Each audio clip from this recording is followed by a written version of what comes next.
Hey guys, welcome back my another mini blog. তো kitchen থেকেই ব্লগটা শুরু করলাম। আজকে রান্না হচ্ছে বাড়িতে সোয়াবিনটা গরম জলের মধ্যে ভিজিয়ে দিয়েছি নুন দিয়ে। এদিকে আলুটা ভাজা হচ্ছে আর সোয়াবিনের মশলাটা কষানো হচ্ছে। সোয়াবিন আলু ভেজে উঠিয়ে নিয়েছি আর অন্যদিকে হচ্ছে মাটন আলু ভাজা। কালকে একটু মাটন বেঁচেছিল, সেটাই আলু দিয়ে একটু লাল লাল করে ভেজে নিচ্ছি।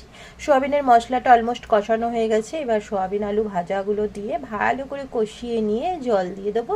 জলটা ফুটে উঠলে আমার সোয়াবিন রান্নাটা অলমোস্ট কমপ্লিট হয়ে যাবে। তো এদিকে সোয়াবিন রান্নাটা আমার অলমোস্ট কমপ্লিট হয়ে গেছে আর সব রান্না বান্নাও কমপ্লিট করে ফেলেছি।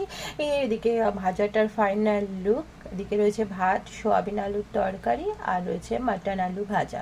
তো সব রান্নাবান্না কমপ্লিট করে স্নান করে চলে এসেছি দেখো লাঞ্চ নিয়ে। আর লাঞ্চে কী কী রান্না হলো তোমরা তো দেখতেই পেলে, তবু তোমাদের একবার বলে দিচ্ছি। সোয়াবিন আলু তরকারি রয়েছে আর রয়েছে মাটন আলু ভাজা। চলো আমি লাঞ্চটা করে নিই, দেখা হচ্ছে নেক্সট ব্লগে। টাটা।